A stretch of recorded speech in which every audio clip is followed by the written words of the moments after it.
दोस्तों आज 23 अक्टूबर है और आइए 23 अक्टूबर के महत्वपूर्ण करंट अफेयर्स के क्वेश्चंस और पॉइंट्स पर चर्चा करने। तो आज का जो पहला पॉइंट है वो है भारत ने 16 अक्टूबर को, ये इस खबर के आधिकारिक सूत्रों ने पुष्टि की है, तो भारत ने 16 अक्टूबर को देश की चौथी परमाणु ऊर्जा संचालित बैलिस्टिक मिसाइल पनडुब्बी SSBN को पानी में लॉन्च किया। ये वर्ड याद रखने लायक है, लॉन्च किया गया और कमीशन्ड किया गया। तो पानी में लॉन्च किया गया देश की चौथी परमाणु ऊर्जा संचालित बैलिस्टिक मिसाइल को SSBN, जिसको परमाणु ऊर्जा संचालित बैलिस्टिक मिसाइल पनडुब्बी, जिसको SSBN कहा जाता है, चौथी को लॉन्च किया। चौथे SSBN का कोड नाम S4 स्टार है। ये इंपॉर्टेंट है, चौथे SSBN का कोड नाम S4 स्टार है।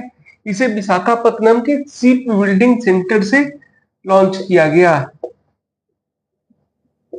ये पारा इंपॉर्टेंट है। नए लॉन्च हुए S4 SSBN लगभग 75% स्वदेशी है, 75% स्वदेशी है और यह 3500 किलोमीटर रेंज के K4 बैलिस्टिक मिसाइलों से लैस है। वो पारा के अलावा ये भी इंपॉर्टेंट है कि यह 3500 किलोमीटर रेंज के K4 बैलिस्टिक मिसाइलों से लैस है, जिसे वर्टिकल लॉन्चिंग सिस्टम के जरिए दागा जा सकता है। तो ये पारा इंपॉर्टेंट है। इसके अलावा ये किस चीज से लैस है, तो 3500 किलोमीटर रेंज के K4 बैलिस्टिक मिसाइलों से लैस है और 75% स्वदेशी है। अब आइए पूर्व के परमाणु ऊर्जा संचालित बैलिस्टिक मिसाइल पनडुब्बी SSBN के बारे में चर्चा कर लेते हैं।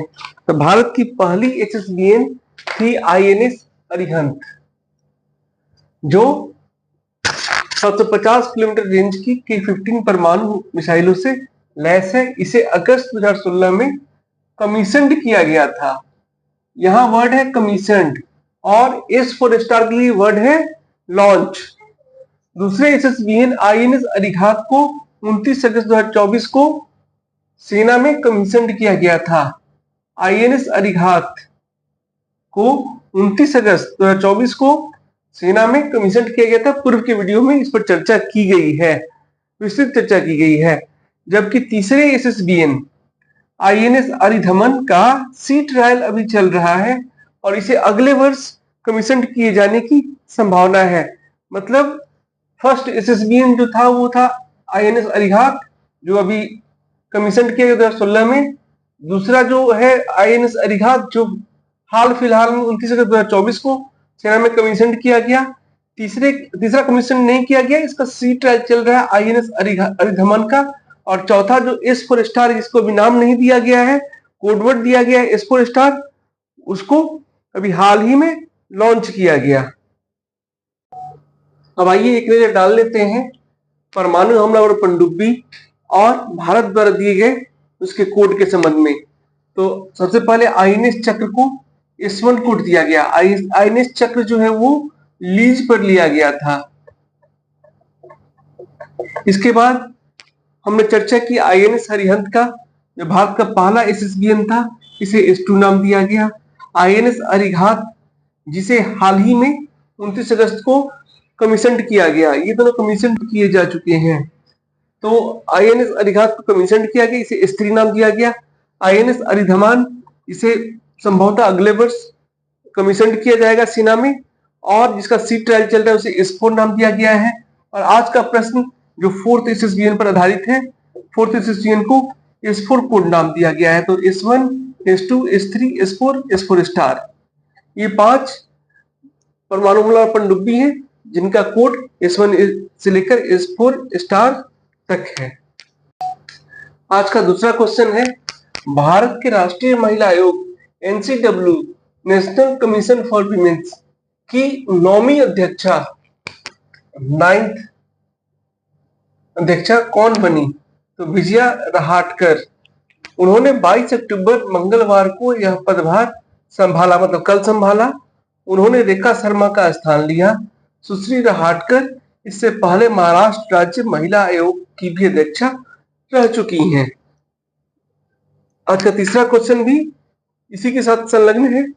किस शहर का AQI एयर क्वालिटी इंडेक्स दिनांक 22 अक्टूबर 2024 को 394 पहुंच जाने के पश्चात उसे विश्व का सबसे प्रदूषित शहर घोषित किया गया? तो लाहौर का एयर क्वालिटी इंडेक्स 22 अक्टूबर 2024 को 394 पहुंच गया, 394, जिसके पश्चात इसे विश्व का सबसे प्रदूषित शहर घोषित किया गया। और आश्चर्यजनक रूप से वहां के मुख्यमंत्री ने इसके लिए भारत को दोषी ठहराया। उनके अनुसार जो पराली जलाया जाता है पंजाब में, उसका धुआं लाहौर पहुंचकर उसे प्रदूषित किया, जिस कारण से उसका AQI जो है एयर क्वालिटी इंडेक्स अधिक हो गया। दोस्तों, आप लोगों के साथ आज का नोट शेयर किया जा रहा है, जिसके पॉइंट 2 में बंगाल की खाड़ी में उठने वाले समुद्री तूफान दाना के बारे में सूचना दी गई है, जिससे बिहार भी प्रभावित हो सकता है। बिहार के कुछ जिले जो झारखंड से सटे हुए हैं वे प्रभावित हो सकते हैं। इसके बारे में सूचना आज के नोट्स के माध्यम से दी जा रही है, जिसे आप नोट कर सकते हैं। भारत के चौथे SSBN से संबंधित नोट्स आपके साथ साझा किए जा रहे हैं। इससे संबंधित वीडियो है, जिसे आप देखकर इसे भी नोट कर सकते हैं।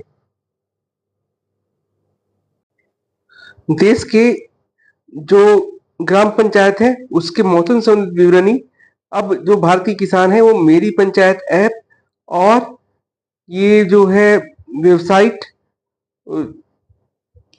जो मंत्रालय का वेबसाइट है, डिजिटल प्लेटफॉर्म ग्राम स्वराज से प्राप्त कर सकते हैं। इससे संबंधित नोट्स भी आपके साथ साझा किए जा रहे हैं।